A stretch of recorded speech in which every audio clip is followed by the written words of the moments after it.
Welcome to Coaches Weekly. I'm CJ Sullner here with head cross country coach Dave Risch. Coach, a wet and wild race this weekend for you guys, but a lot of very good performances. Many people putting up personal bests once again. First on the women's side, we'll talk about freshmen stepping up. Rachel Smithley led your girls this week, and they're making strides in the right direction very early for you. They are. It was the first 6K for many of them, Rachel included. First time she's run a 6K, and she ran really well. It was a good meet for her. She and I talked a little bit after the race, and she mentioned that the pacing, she was a little nervous about the 6K, and she wound up having a lot left over at the end. So we know that she has the potential to drop a lot of time, and I think quickly she can drop 30, 45, maybe up to 60 seconds just by kind of fixing that pacing issue. Now, you have many of those young freshmen, and they're showing up, and a lot of just runners that are improving. It's hard to judge going from last week to this week, your first longer race for the girls and the guys on their side too. But it's good to see that kind of progression. Now you have that set standard that you can build on down the road. Yeah, the progression is good, and because the conditions were bad with it being muddy and slippery, and it was also quite windy when they raced.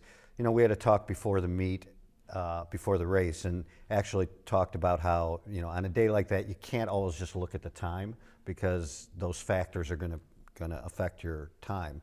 And so I think most of the runners felt their time could have been faster, but again, because of the conditions, we looked more at their effort level and their pacing and all that. So. Now on the guys' side, we had a top 10 finisher, Thomas McNamara, really kind of stepped it up, finishing 9th overall out of 115 racers, I believe.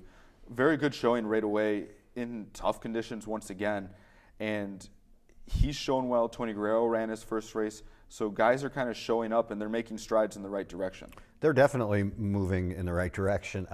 Anthony Guerrero worked really hard all summer long, put in quite a bit of mileage, and ran the workouts that we had given him, and it's shown because he's running really well, and he set a PR by about 8 seconds on Saturday, and we talked about how bad the conditions were. So if you can PR on a day like that, that's pretty amazing. And so had conditions been a lot better, he probably would have been 30, 40 seconds faster. So a lot of what we're trying to build is there, and it will show itself on certain days. So still early in the year, we're still having a lot of hard workouts, and a lot of runners' legs are dead. So once we get to the middle of the season, I think they'll see some of the benefits from that. Sam Willey also ran really well. He was our 6th man, and he PR'd by about 16 seconds.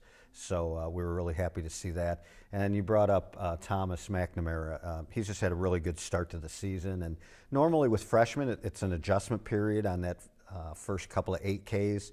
And it will be for Thomas, but probably less than it is for most freshman runners. He's making the adjustment, I think, very well. And he did a lot of work during the summer, and he followed our workouts to a T.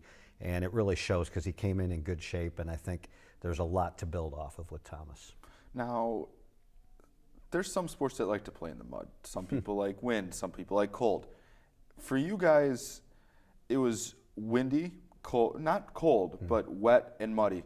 Is that something just fun for the runners a little bit? I know it's going to kill your times a little bit, but you're coming up muddy, you had a good time, you just laugh about it afterwards. Right. Yeah, I always emphasize 2 things with them. Number one, it's the same conditions for everybody. So yeah, it can be windy, but it's windy for the next guy too. So it's the same for everybody. And then what you just mentioned is a good point. These are the races you'll remember. When you come back and you're covered in mud, or you're soaking wet, or you lost a shoe or in the mud or whatever. Those are the things 20 years from now you're going to remember every second of that race, whereas a lot of other races you won't remember. So it definitely creates memorable moments and fun moments for the athletes, and we try to keep that in perspective to keep it understanding that that's the case, and not to get too worried or too bent out of shape because the conditions aren't perfect. Hey, the world's not perfect, and we just go out and always try to do the best we can. Now, speaking of best we can, how do you kind of get What kind of cycle are you guys in this week training for this coming Saturday? Yeah, we don't necessarily train for specific meets. at conference we'll tinker with things a little bit. But it's more about just getting them the workouts they need for that point in the season. And so we're kind of getting ready to phase into a new part of training where we're going to look a little more at longer pacing things. And at the beginning of the season, we were doing a little shorter stuff with short rest, and we'll probably bump that up to more 1600s and 2000s to try to get them extending their pacing a little bit, and that's going to benefit them a lot, I think, especially the younger runners who need to make that adjustment to the pacing for the 6K and the 8K. We look forward to seeing what your team can do this week. The Cougars head to Augustana College this week. 2 weeks. 2 weeks. Yep. Excuse me. 2 weeks from now, before they run at Augustana, you'll be able to find all the links and results at cucougars.com. For head coach Dave Risch, I'm CJ Sellner. Thank you for watching Coaches Weekly.